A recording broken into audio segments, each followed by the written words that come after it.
Assalamualaikum warahmatullahi wabarakatuh. Waalaikumsalam warahmatullahi wabarakatuh. Kami dari kelompok 2 akan mempresentasikan hasil diskusi kami yang berjudul Pengembangan Rencana Bisnis di Bidang TIK, Aspek SDM dan Organisasi pada PT Asia Teknologi, yang terdiri dari 4 orang. Yang pertama dengan saya sendiri, Nia Sahwin Tamatondang sebagai Ranger, yang kedua ada Nur Fajira, yang ketiga ada Nur Ainun, yang keempat ada Willy Sandi Lubis. Baiklah, yang pertama akan dijelaskan oleh saya sendiri, yaitu sejarah perkembangan TIK di Indonesia. Perkembangan teknologi informasi dan komunikasi Indonesia telah ada sejak masa praaksara, pada masa kerajaan Hindu-Buddha. Perkembangan teknologi dan informasi Indonesia banyak mendapat pengaruh dari kebudayaan India. Perkembangan teknologi informasi dan komunikasi masyarakat Indonesia kuno banyak menggunakan media alamiah seperti batu prasasti, daun lontar, dan kulit hewan. Selanjutnya, sejarah perkembangan TIK di dunia. Teknologi dalam bidang informasi dan komunikasi memang menjadi teknologi yang paling sering mengalami kemajuan hingga sekarang. Teknologi ini telah berkembang sejak lama, bahkan sudah dimulai pada saat masa prasejarah. Selanjutnya, pengertian SDM. SDM atau sumber daya manusia adalah salah satu faktor yang sangat penting, bahkan tidak dapat dilepaskan dari sebuah organisasi, baik institusi maupun perusahaan. Adapun aspek-aspek dari SDM, yang pertama kompetensi. Kompetensi adalah aspek-aspek pribadi yang dapat diukur dan esensial untuk pencapaian kinerja yang berhasil. Yang kedua, motivasi. Motivasi yaitu energi untuk mengembangkan dorongan dari dalam diri pegawai yang berpengaruh, membangkitkan, mengarahkan, dan memelihara perilaku tenaga dan waktunya berdasarkan lingkungan kerja. Yang ketiga, aspek loyalitas. Loyalitas yaitu sikap dan perbuatan mencurahkan kemampuan dan keahlian yang dimiliki, melaksanakan tugas dengan tanggung jawab, disiplin, serta jujur dalam bekerja. Menciptakan hubungan yang baik dengan atasan, rekan kerja, serta bawahan dalam menyelesaikan tugas. Yang keempat, ada disiplin kerja. Disiplin kerja yaitu suatu sikap menghormati, menghargai, patuh, dan taat terhadap peraturan-peraturan yang berlaku, baik yang tertulis maupun tidak tertulis. Selanjutnya, syarat-syarat SDM. Yang pertama, harus mengetahui secara jelas masalah yang akan direncanakannya. Yang kedua, harus mampu mengumpulkan dan menganalisis informasi tentang SDM. Dan yang ketiga, harus mempunyai pengalaman luas tentang job analisis organisasi dan situasi persediaan SDM. Baiklah, selanjutnya akan dilanjutkan oleh Saudara Willy Sandi Lubis. Pengertian organisasi dan sejarah organisasi. Sejarah organisasi, gulirnya reformasi tahun 1998 berkonsekuensi terhadap mengemukannya tuntutan akan isu good governance sebagai prinsip bernegara. Anggaran sebagai instrumen pemerintah menyejahterakan rakyatnya menjadi tuntutan berbagai pihak. Guna merespon momentum tersebut, maka pada bulan September 1999, Forum Indonesia untuk Transparansi Anggaran atau disebut dengan FITRA dilahirkan dengan menempatkan isu anggaran sebagai instrumen strategi mendorong terciptanya good governance.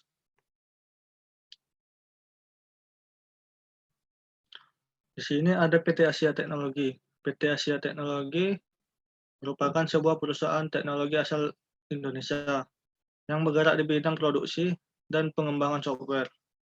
Mulai dari layanan website development, e-commerce, pengembangan aplikasi Android dan iOS.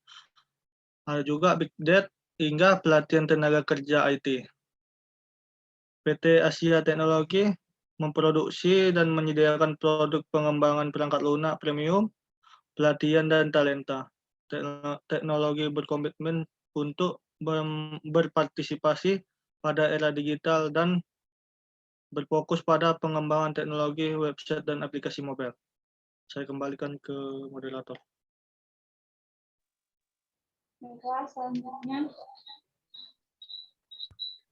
Baiklah, selanjutnya akan dilanjutkan oleh Saudari Nur Fajira.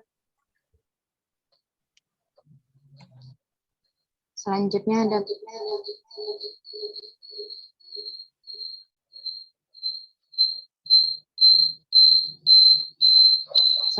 ada PT struktur organisasi. Yang pertama ada Presiden Direktur. Yang kedua Head of IT atau CEO. Dan ada IT Strategi dan Planning. Ada IT Applic dan Development.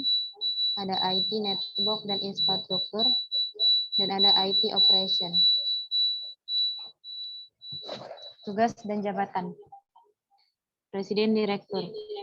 Mengembangkan dan menyusun strategi dan rencana TI perusahaan untuk jangka pendek, menengah, dan panjang. Yang kedua ada Head of IT CEO. Menganalisa dan mengkaji perkembangan dan tren teknologi informasi, serta pengaruhnya ke industri di bidang usaha.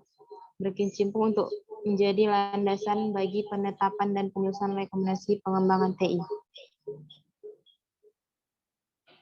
Yang keempat ada IT Application and Development. Mengarahkan dan mengkoordinir menciptakan manajemen pelayanan TI yang efektif untuk seluruh cabang, unit, dan korporat. Yang kelima ada IT Network and Infrastruktur. Mengarahkan dan mengkoordinir pendayagunaan software dan hardware untuk mencapai kinerja optimum di seluruh perusahaan. Yang keenam ada IT Operation. Selanjutnya ada sistem penggajian karyawan pada PT Asia Teknologi. Di sini kami langsung membahas tentang sistem penggajian karyawan pada PT Asia Teknologi yang mana terdapat 10 karyawan. Penghasilan perusahaan per hari 5 juta kali 1 bulan, 150 juta dikurang 10% pajak. Sisa penghasilan perusahaan 140 juta dibagi dengan gaji karyawan 5 juta per karyawan. Maka sisa penghasilan pada PT Asia Teknologi sebesar 90 juta rupiah per bulan. Bentuk-bentuk struktur organisasi. Yang pertama ada fungsional, adalah sesuatu hal yang dirancang untuk mampu melakukan satu atau lebih kegiatan yang praktikal, lebih mengutamakan fungsi dan kebergunaan. Dan di sini ada struktur fungsional. Yang pertama ada direktur, sumber daya manusia, manufaktur, dan akuntansi. Masing-masing terdiri dari 1 staf. Dan ada keunggulan fungsional, penggunaan sumber daya yang efisien secara ekonomis. Yang kedua, spesialisasi keterampilan yang mendalam dan pengembangan. Kemajuan karir dalam departemen fungsional. Kelemahan fungsional. Yang pertama, komunikasi lintas departemen fungsional yang buruk. Yang kedua, tanggapan yang lambat yang diberikan pada perubahan lingkungan, ketinggalan inovasi. Yang ketiga, keputusan terkonsentrasi pada hierarki puncak menciptakan penundaan.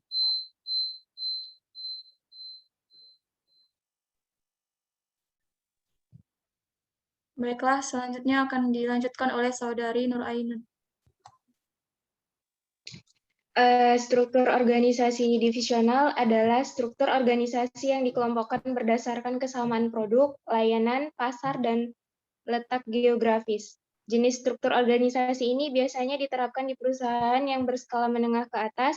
Hal ini dikarenakan biaya operasional akan lebih tinggi jika dibandingkan dengan bentuk organisasi fungsional. Di dalam struktur organisasi divisional itu terdapat direktur, memiliki 2 divisi produk, yaitu produk pertama dan kedua, dan masing-masing mempunyai sumber daya manusia, manufaktur, dan akuntansi. Keunggulan divisional itu yang pertama ada cepat tanggap, fleksibilitas pada lingkungan yang tidak stabil, kedua memperhatikan kebutuhan konsumen, ketiga koordinasi yang luar biasa lintas departemen fungsional. Adapun kelemahan divisional, yang pertama duplikasi sumber daya lintas divisi, yang kedua kurang pendalaman teknis dan spesialisasi dalam divisi-divisi, yang ketiga koordinasi yang buruk lintas divisi. Selanjutnya ada matriks. Struktur organisasi matriks merupakan gabungan dari struktur organisasi fungsional dan struktur organisasi divisional.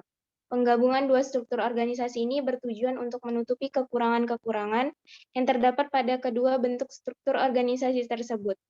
Struktur organisasi matriks ini sering disebut juga dengan struktur organisasi proyek, karena karyawan yang berada di unit kerja fungsional juga harus mengerjakan kegiatan atau tugas-tugas proyek organisasi yang ditugaskan kepadanya.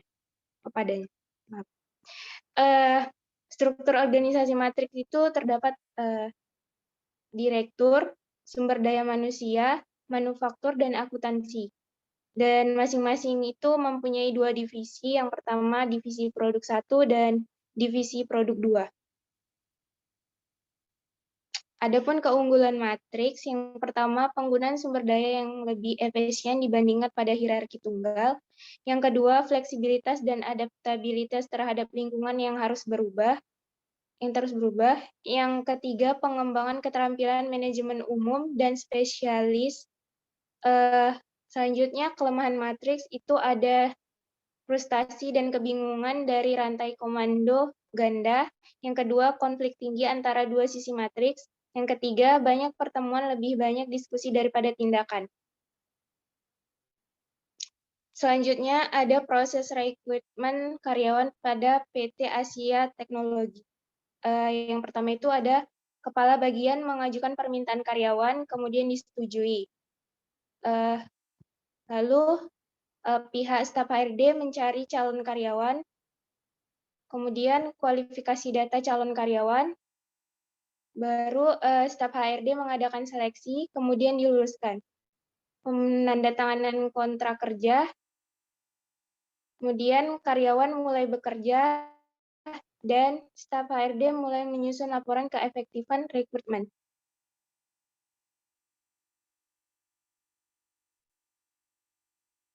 Terima kasih. Baiklah, sekian presentasi dari kelompok kami. Jika ada teman-teman yang ingin bertanya, kami persilahkan.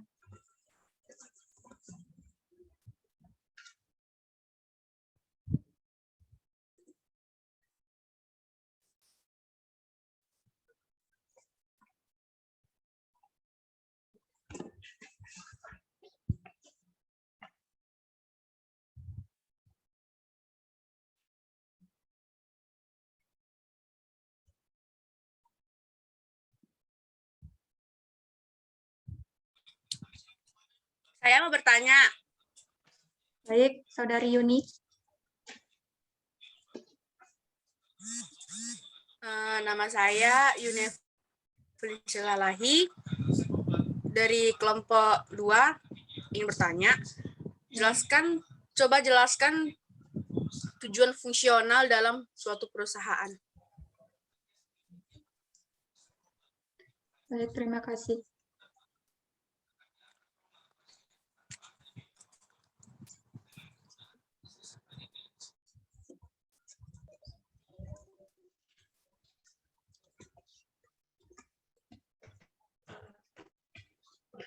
Yang lain ada yang ingin bertanya?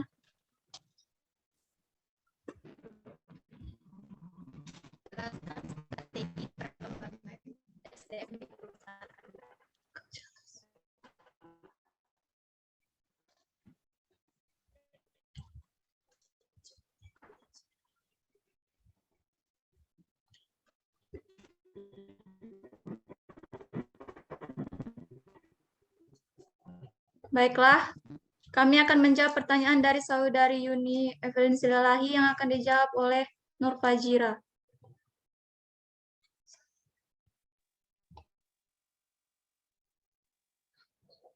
Saya akan menjawab pertanyaan dari Yuni Evelyn,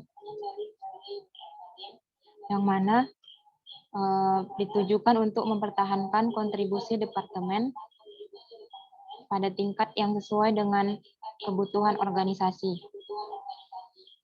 Sumber daya manusia menjadi tidak berharga jika manajemen sumber daya manusia memiliki kriteria yang lebih rendah dari tingkat kebutuhan organisasi.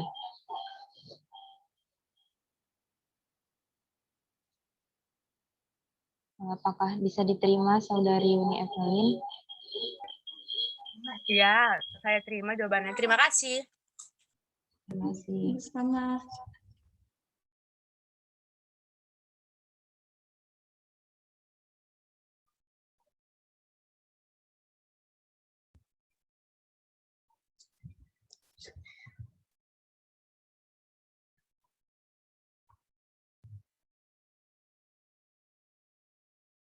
Ada yang ingin bertanya? Satu lagi. Iya.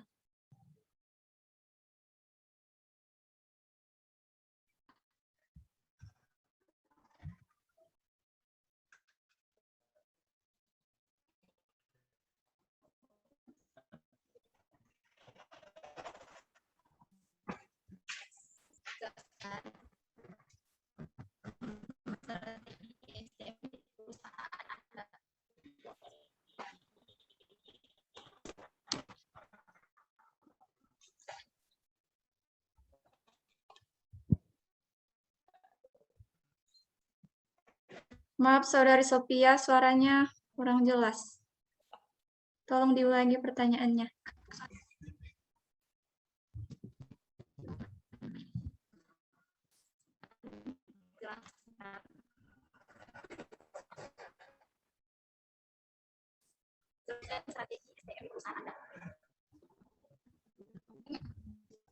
Kurang jelas suaranya.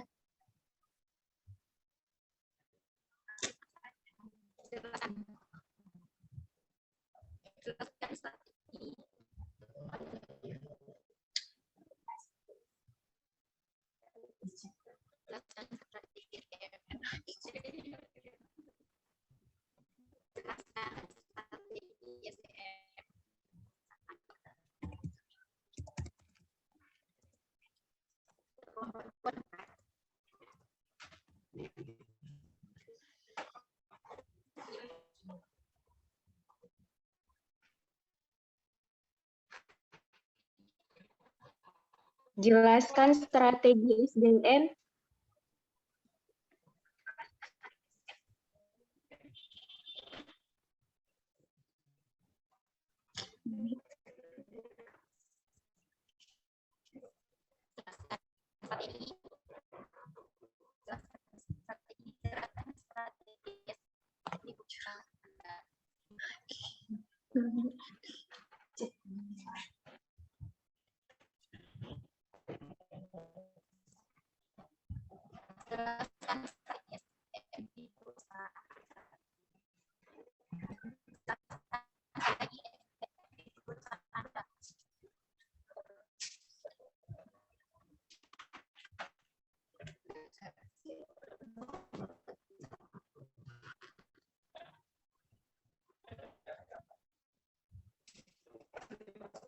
Baiklah, saya akan menjawab pertanyaan dari Saudari Sophia.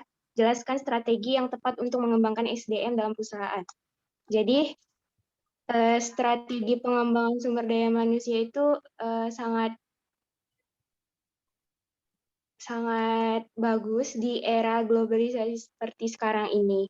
Pengembangan SDM dilakukan untuk membentuk personal yang berkualitas dengan keterampilan, kemampuan bekerja, dan loyalitas kerja kepada suatu perusahaan ataupun organisasi. Tetapi strategi pengembangan SDM itu tidak hanya melalui pendidikan dan pengembangan keterampilan, namun strategi ini mempunyai banyak cara untuk mengembangkannya. Kemudian ada beberapa strategi yang dapat dipelajari oleh perusahaan dalam mengembangkan dan mengelola SDM yang dibutuhkan untuk mencapai target perusahaan ke depannya. Apakah jawaban saya bisa diterima, Saudari Sophia?